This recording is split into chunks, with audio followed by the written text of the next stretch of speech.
Hi everyone, welcome to my channel.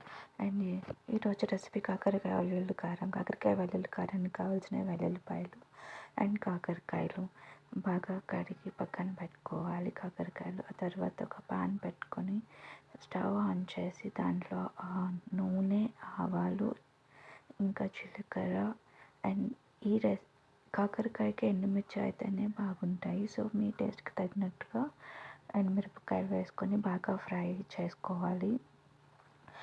ఒకసారి ఎండుమిరపకాయలు కొంచెం మంచిగా వేగిన తర్వాత వేయించుకోవాలి. మంచిగా వేగిన తర్వాత వాటిని ఒక పక్కకి తీసుకొని పెట్టుకోవాలి ప్లేట్లో. సో ఆ తర్వాత మనం వెల్లుల్లిపాయలు పీల్ చేసినవి ఉంటాయి కదా, వాటిని మనం ఇందులో యాడ్ చేసుకొని బాగా ఫ్రై చేసుకోవాలి. ఎంతవరకు అంటే గోల్డెన్ బ్రౌన్ కలర్ వచ్చేంత వరకు ఫ్రై చేసుకోవాలి. బాగా ఫ్రై చేసుకున్న తర్వాత వాటిని కూడా ఇలా నేను వీడియోలో చూపిస్తున్న కలర్ వచ్చేంత వరకు మంచిగా ఫ్రై చేసుకోవాలి. ఇలా పక్కన పెట్టుకున్న ఎండుమిర్చిని మనం తీసుకొని మిక్సీ జార్లో వేసుకొని ఫస్ట్ మిర్చి, ఎండుమిరపకాయలని, ఉప్పుని వేసి బాగా క్రష్ చేసుకోవాలి. ఎందుకంటే వెల్లుల్లిపాయలు వేస్తే ముందర నలగవు, అందుకని ముందే క్రష్ చేసుకోవాలి. సో తర్వాత వెల్లుల్లిపాయలు కూడా యాడ్ చేసి మంచిగా పేస్ట్ చేసి పక్కన పెట్టుకోవాలి.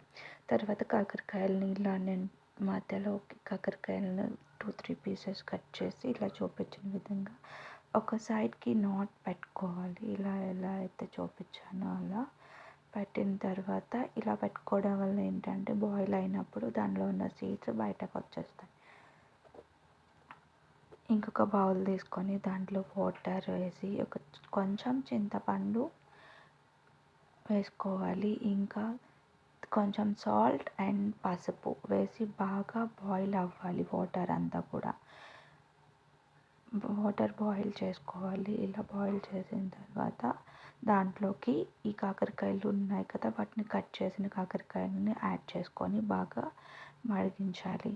అవి మరుగుతున్నప్పుడు ఫస్ట్ ఈ గ్రీన్ కలర్లో ఉంటాయి, తర్వాత ఉడికిన తర్వాత ఈ కలర్లోకి వచ్చి ఇక్కడ సీడ్స్ అన్నీ సెపరేట్ అయిపోయాయి. సీడ్స్ సెపరేట్ కాకపోతే మనం తీసుకొని పక్కన పెట్టుకున్న తర్వాత కూడా ఇప్పుడు ఈ టైంలో కూడా సీడ్స్ తీసుకోవచ్చు, కొంతమంది ఉంచుకుంటారు. ఆ తర్వాత మనం ఆల్రెడీ పేస్ట్ చేసుకొని పెట్టుకున్న వెల్లుల్లి పేస్ట్ని దీంట్లోకి స్టఫ్ చేయాలి. స్టఫ్ చేసి ఇంకా పాన్ తీసుకొని ఆయిల్ వేసి జీలకర్ర, ఆవాలు కూడా వేసుకొని కొంచెం ఆయిల్ వేసుకొని దీన్ని స్టఫ్ చేసిన కాకరకాయలను అందులో పెట్టుకొని మంచిగా ఫ్రై చేసుకోవాలి. డీప్ ఫ్రైలా చేసుకుంటే కాకరకాయకి చేదు ఉండదు. ఎందుకంటే చింతపండులో మగ్గించడం వల్ల చింతపండులో ఉడికిస్తాం కాబట్టి అస్సలు చేదు అనేది ఉండదు. సో ఫైనల్గా కాకరకాయ వేగిన తర్వాత ఈ కలర్లోకి వస్తుంది. సో రైస్తో సర్వ్ చేసుకోవాలి. కొంచెం కూడా చేదు ఉండదు. Thank you so much.